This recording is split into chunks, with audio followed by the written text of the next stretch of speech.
नमस्कार विद्यार्थी मित्रांनो, आज आपण सेट्स या चॅप्टरमधील प्रॉब्लेम सेट 1 सोडवणार आहोत. सोडूया. पहिला प्रश्न, choose the correct alternative answer for each of the following questions. पहा, पहिला प्रश्न आपल्याला मल्टिपल चॉईस क्वेश्चनचा आहे. 4 पर्याय दिलेले आहेत आणि त्यातील करेक्ट पर्याय कोणता आहे तो आपल्याला फाइंड आउट करायचा आहे. येथे पहिला प्रश्न एम सेट दिलेला आहे. 1 3 5 एलिमेंट आहेत आणि एन सेट आहे त्यामध्ये 2 4 6 हे एलिमेंट आहेत. या दोन सेटचा इंटरसेक्शन सेट काय असेल हे फाइंड आउट करायचं आहे. दोन सेटचा इंटरसेक्शन सेट म्हणजे त्यांच्या कॉमन असणाऱ्या एलिमेंटचा सेट होतो. आता येथे 1 3 5 एलिमेंट आहेत आणि येथे 2 4 6 आहेत. या दोन्ही पण सेटमध्ये कॉमन एलिमेंट कोणताच नाही आहे. म्हणजे यांचा इंटरसेक्शन सेट कसा असणार आहे? एलिमेंट कॉमन नसल्यामुळे तो एम्प्टी असणार आहे. म्हणजे option number C is correct answer. Next, P equal to set of all X such that X is an odd natural number. पहा, एक्स हा ऑड नॅचरल नंबर आहे परंतु कंडिशन पण दिलेली आहे आपल्याला. पहा, 1 to 5 मध्ये ऑड नॅचरल नंबर 1 आहे, 3 आहे आणि 5 आहे. कंडिशन कशी आहे? हा एक्स 1 पेक्षा ग्रेटर आहे. 1 पेक्षा ग्रेटर आहे म्हणजे 1 नाही आणि 5ला इक्वल आहे किंवा लेस आहे म्हणजे 5ला इक्वल आहे. याचा अर्थ काय होतो? एकतर 5 पेक्षा लहान असेल किंवा 5ला इक्वल असेल. त्यामुळे 5 घेता येईल आपल्याला, 3 पण घेता येईल. एक्स हा 1 पेक्षा ग्रेटर आहे परंतु 5 पेक्षा इक्वल किंवा लेस आहे म्हणून त्या सेटमध्ये एलिमेंट कोणते असतील? 3 आणि 5. म्हणजे 3 आणि 5. तर हा सेट आपण रोस्टर फॉर्मने म्हणजे लिस्टिंग मेथडने कसा लिहिणार? या पद्धतीने एलिमेंट आपण त्याचे लिहिणार आहोत. म्हणजे option number D is correct answer. Next, P equal to set of 1 to 10. पहा, 1 to 10 मधले एलिमेंट त्याचा सेट आहे. What type of set P is. तर हा पी सेट कोणत्या टाईपचा आहे? Null set. नल सेट म्हणजे एम्प्टी आहे का? नाही, त्यामध्ये एलिमेंट आहेत म्हणून नल सेट नाही. इनफायनाईट सेट म्हणजे अनंत संच आहे का? जर ह्या 10 नंतर डॉट डॉट असतं तर हा इनफायनाईट झाला असता, परंतु यामधील एलिमेंट 10पर्यंतच आहेत म्हणजे काउंटेबल आहेत म्हणून हा इनफायनाईट सेट नाही. फायनाईट सेट आहे का? आहे, कारण 1 to 10 पर्यंत म्हणजे या सेटमधील एलिमेंट आपण काउंट करू शकतो. किती एलिमेंट आहेत हे सांगू शकतो आपण. लिमिटेड आहेत, काउंटेबल आहेत म्हणून तो फायनाईट सेट आहे. म्हणजे option number C is correct answer. Next, चौथा प्रश्न. येथे आपल्याला एम युनियन एन हा सेट दिलेला आहे 1 2 3 4 5 6चा आणि एम सेट दिलेला आहे. तर एनचा सेट कोणता असेल? पहा, एम सेटमध्ये 1 2 4 हे एलिमेंट आहेत म्हणजे 1 2 आणि 4 हे एलिमेंट एम सेटमध्ये आहेत. म्हणजे एनमध्ये उरलेले असायला पाहिजेत 3 5 आणि 6. 3 5 6. आता ह्या कॉमनपैकी कोणताही एक एलिमेंट यामध्ये असेल. 1 असेल, 2 असेल किंवा 4 असेल. पहा, येथे 1 2 3 आहे परंतु आपल्याला हे पण एलिमेंट पाहिजेत म्हणजे हा सेट होणार नाही. 3 4 5 6. 3 आहे, 6 आहे, 5 आहे म्हणजे 4. यामध्ये 4 पण असायला पाहिजे म्हणजे हा सेट येईल आपला. पहा, एमचा जर 1 2 4 हा सेट घेतला आपण तर एनचा सेट कोणता होईल? 4 3 5 6. कॉमन एलिमेंट युनियन सेटमध्ये आपण एकच वेळेस काउंटिंग करतो. पहा, येथे एलिमेंट किती आहेत? 1 2 3 4 5 6. येथे पण 6 एलिमेंट आहेत म्हणजे आपला सेट कोणता असेल? 3 4 5 6चा. म्हणजे option number B is correct answer. Next, येथे मित्रांनो पी सबसेट एम आहे. पी सबसेट एम म्हणजे पीचे सर्व एलिमेंट ह्या एम सेटमध्ये आहेत. Then which of the following set represent. तर हा सेट म्हणजे यापैकी कोणता सेट होईल हे आपल्याला फाइंड आउट करायचं आहे. तर पहा, समजण्यासाठी आपण काय करू? पीचे एलिमेंट कन्सिडर करू. समजा पीचे 1 2 3 हे एलिमेंट आहेत आणि एमचे एलिमेंट 1 2 3 4 आणि 5 आहेत. पहा, पीचे सर्व एलिमेंट 1 2 3 ह्या एममध्ये पण आहेत म्हणजे पी हा सबसेट आहे एमचा. बरोबर आहे. नंतर आपण पी युनियन एम त्या सेटचे एलिमेंट काढू. P union M. तर काय होईल? युनियन घेतली तर कॉमन एलिमेंट आपण 1 टाईम काउंट करतो म्हणजे काय होईल, वन हे असं होईल, हे पहा पी आणि एम, पीचे 1 2 3 आहेत आणि एमचे कोणते आहेत 1 2 3 4 5, कॉमन किती आहेत 1 2 3 आहेत, 1 2 3 म्हणजे कॉमन येथे येतील 1 2 3, म्हणजे हे पीचे पण झालेले आहेत आणि एमचे 4 आणि 5, म्हणजे एमचे पण किती आहेत 1 2 3 4 5. आता पी युनियन एम यामध्ये एलिमेंट कोणते आलेत पहा, 1 2 3 4 5, हे एवढे एलिमेंट आलेत 1 2 3 4 आणि 5. परंतु हे एलिमेंट कोणत्या सेटचे आहेत, एम सेटचे आहेत. म्हणजे या सेटला आपण असं लिहू शकतो, बरोबर आहे, एम म्हणजे काय होईल, P intersection P union M, म्हणजे याऐवजी आपण एम लिहू शकतो, म्हणजे पी इंटरसेक्शन एम, बरोबर आहे. आता पी आणि एमचं आपण इंटरसेक्शन घेऊ, पा पी सेट घेऊ आणि एम हा पी आणि एम यांचं इंटरसेक्शन घ्यायचं आहे, म्हणजे कॉमन एलिमेंटचा सेट घ्यायचा आपल्याला. एमचे 1 2 3 4 5 आहेत, म्हणजे 1 2 3 कॉमन आहेत आणि 4 आणि 5, आणि पीचे 1 2 3 आहेत, हे पीचे झाले 1 2 3 आणि एमचे झाले 1 2 3 4 5. यांचं आपल्याला इंटरसेक्शन घ्यायचं आहे. इंटरसेक्शन म्हणजे जे कॉमन एलिमेंट आहेत त्यांचा सेट तयार होतो. म्हणजे कॉमन एलिमेंट कोणते आहेत 1 2 3, 1 2 आणि 3, 1 2 3, परंतु हे कोणत्या सेटचे एलिमेंट आहेत, पी सेटचे आहेत. पी आणि एमचं इंटरसेक्शन म्हणजे काय होईल, पी होईल. हे सर्व कशामुळे झालेलं आहे, कारण पी हा सबसेट आहे एमचा, म्हणजे option number A is correct answer. Next, which of the following sets are empty sets. पहा येथे 4 सेट दिलेले आहेत, कोणता सेट एम्प्टी आहे, एम्प्टी आहे म्हणजे त्यामध्ये एलिमेंट नसले पाहिजेत तरच तो एम्प्टी असेल. आता set of intersecting points of parallel lines, parallel lines parallel असतात, त्या एकमेकांना इंटरसेक्ट होत नसतात, त्यामुळे त्यांचा इंटरसेक्टिंग पॉईंट मिळेल का, मिळणार नाही, म्हणजे हा सेट कसा असेल, एम्प्टी असेल. हाच ऑप्शन आपला करेक्ट आहे. आता हा पहा set of even prime numbers, even prime नंबरचा सेट एम्प्टी असेल का, नाही, कारण इव्हन प्राईम नंबर एकच आहे आणि तो म्हणजे 2, म्हणजे या सेटमध्ये एलिमेंट 2 आहे म्हणून हा एम्प्टी सेट नाही. Month of calendar having less than 30 days, 30 डेजपेक्षा कमी दिवस असणारा महिना कोणता आहे का, आहे, फेब्रुवारी आहे, त्यामध्ये 29 येतील किंवा 28 येतील, म्हणजे हे दोन एलिमेंट या सेटमध्ये येऊ शकतात, त्यामुळे हा सेट एम्प्टी असणार नाही. आता हा सेट कसा दिला आहे पहा, P equal to set of all X such that X belongs to I, I म्हणजे इंटीजर. एक्सची कंडिशन काय दिली, एक्स -1पेक्षा ग्रेटर आहे परंतु 1पेक्षा लेस आहे, म्हणजे इंटीजर कोणते असतात, -1 0 +1 +2 -2 याप्रमाणे. सर्व निगेटिव्ह नंबर 0 आणि पॉझिटिव्ह नंबर म्हणजे इंटीजर. कंडिशन काय दिली, -1पेक्षा मोठा आहे एक्स, -1पेक्षा मोठा आहे म्हणजे 0 असेल, बरोबर आहे, परंतु 1पेक्षा लहान आहे, परंतु 1पेक्षा लहान आहे, 1पेक्षा लहान आहे, -1पेक्षा मोठा आहे, तो एलिमेंट कोणता असेल, 0 असेल, म्हणजे त्या सेटमध्ये एलिमेंट आहे 0, 0 एलिमेंट आहे म्हणजे एम्प्टी नाही. 0 एलिमेंट असेल तर एम्प्टी सेट होत नसतो, म्हणजे एक एलिमेंट आहे त्यामध्ये 0, म्हणजे हा पण एम्प्टी सेट नाही. Option number A is correct answer. Next, दुसरा प्रश्न, फाइंड द करेक्ट ऑप्शन. पहा पहिला प्रश्न आहे, which of the following collections in a set. दिलेले 4 पर्याय आहेत, या 4 पर्यायापैकी कोणतं कलेक्शन सेटचं होईल. कलर्स ऑफ दी रेनबो, रेनबोला 7 कलर असतात हे माहिती आहे आपल्याला, कलरचा सेट करता येईल आपल्याला, म्हणजे option number A is correct answer. Tall trees in the school campus, आता स्कूल कॅम्पसमध्ये टॉल ट्री किती आहेत हे आपल्याला नेमकी क्वांटिटी सांगता येत नाही, म्हणजे सेटच्या डेफिनेशननुसार हा आपला सेट होणार नाही. Rich people in the village सेटच्या डेफिनेशननुसार हा सेट होणार नाही. Easy example in the book हा पण सेटच्या डेफिनेशननुसार सेट होणार नाही, फक्त option number A is correct answer. Next,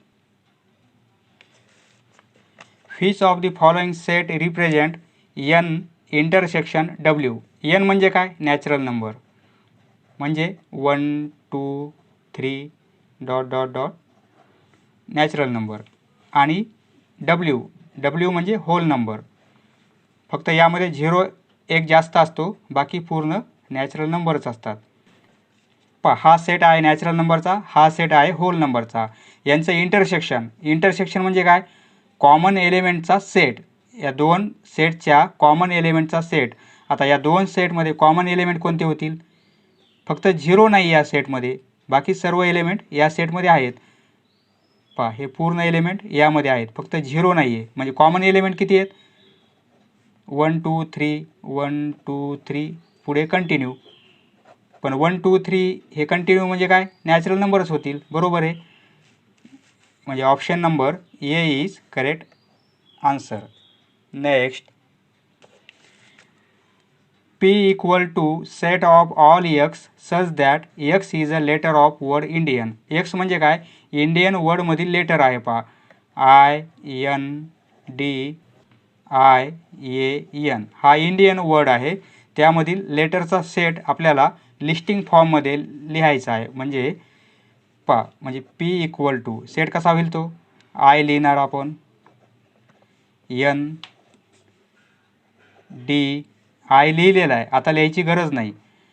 ए आणि एन पण लिहिलेला आहे आपण, डबल लिहायची गरज नाही. म्हणजे एवढेच एलिमेंट होतील. INDA म्हणजे option number B is correct answer. येथे मित्रांनो टी सेट दिलेला आहे, एम सेट दिलेला आहे आणि त्या दोन सेटचा आपल्याला युनियन सेट घ्यायचा आहे. तर युनियन सेटमध्ये आपण कॉमन एलिमेंट फक्त 1 टाईम कन्सिडर करतो. म्हणजे कसे येतील? 3 4 आहेत, इथे पण 3 4 आहेत. हे कॉमन एलिमेंट आहेत 3 आणि 4. फक्त हे एकदाच येतील. म्हणजे तो सेट कसा होईल? 1 आहे, 2 3 4 लिहिणार, पण आपण एकच वेळेस लिहिणार. 5 7 आणि 8. 1 2 3 4 5 7 8 1 2 3 4 5 7 8 म्हणजे option number C is correct answer. Next, तिसरा प्रश्न मित्रांनो, out of 100 persons in a group 72 persons speak English. त्यासाठी आपण सेट कन्सिडर करू. इंग्लिशसाठी आपण ई कन्सिडर करू. Let E set of persons speak English.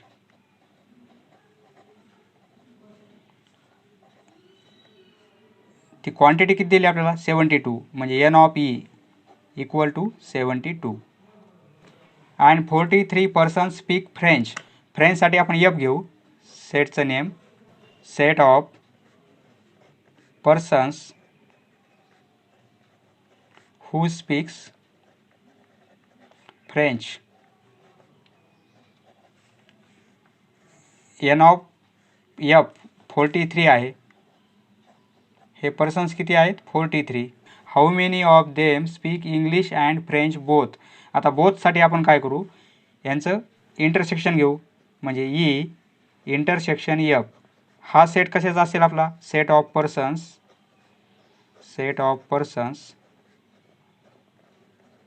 Speak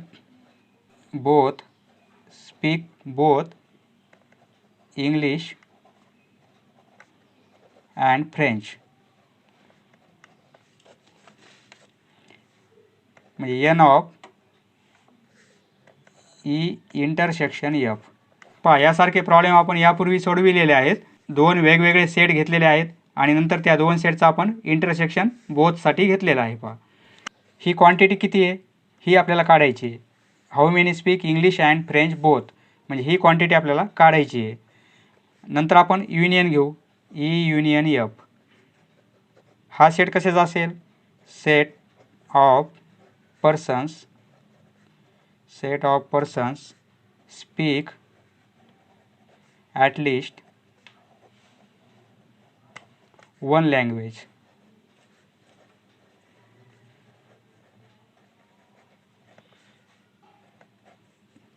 N of E union F. हे किती असतील? 100 असतील. 100. आपल्याला एन ऑफ ई माहिती आहे, एन ऑफ एफ माहिती आहे, N of E union F ही पण व्हॅल्यू माहीत आहे. तर we know N of E union F equal to N of E plus N of F, यामधून मायनस करतो आपण intersection N of E intersection F. ही व्हॅल्यू एन ऑफ ई 72 आहेत plus N of F 43 minus ही value काढायची आपल्याला N of E intersection F.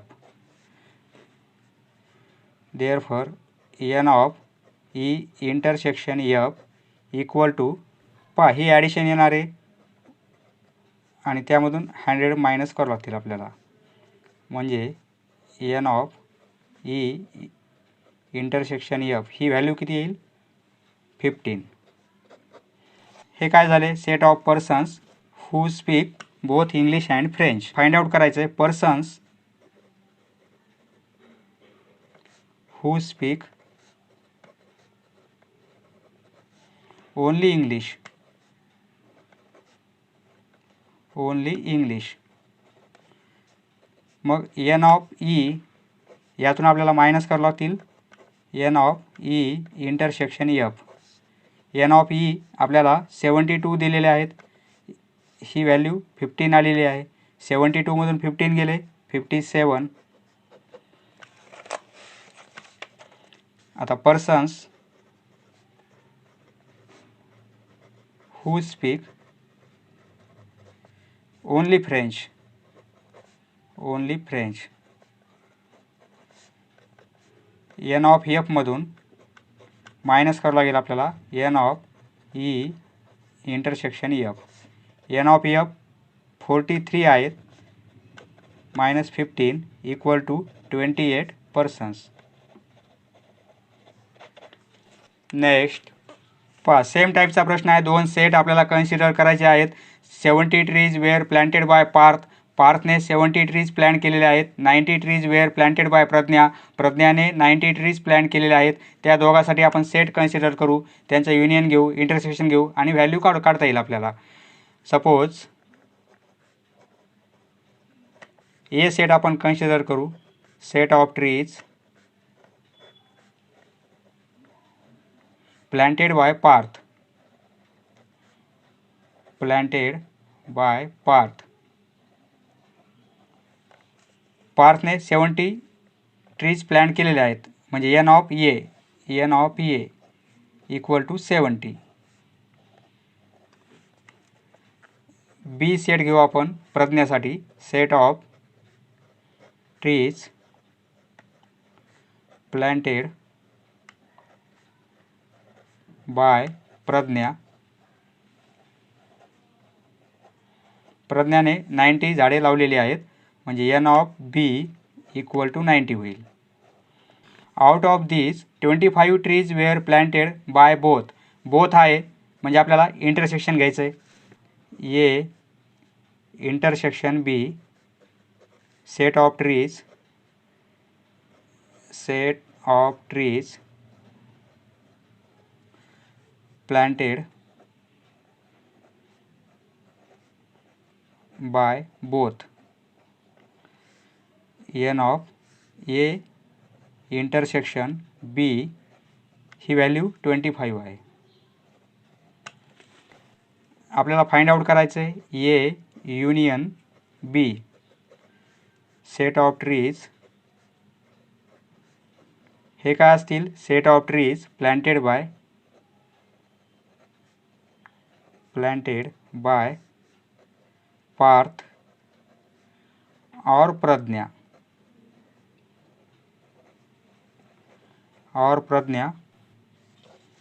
और असल्यामुळे आपल्याला युनियनची व्हॅल्यू काढायची आहे. वी नो, सिंपल आपला formula, we know N of A union B equal to N of A plus N of B minus करायचं आहे N of A intersection B. N of A 70 आहेत, एन ऑफ बी 90 आहेत आणि ही value 25 आहे. हे होतील 160 minus 25 135. 135 काय असतील? Therefore 135 trees planted by Pragya और पार्थ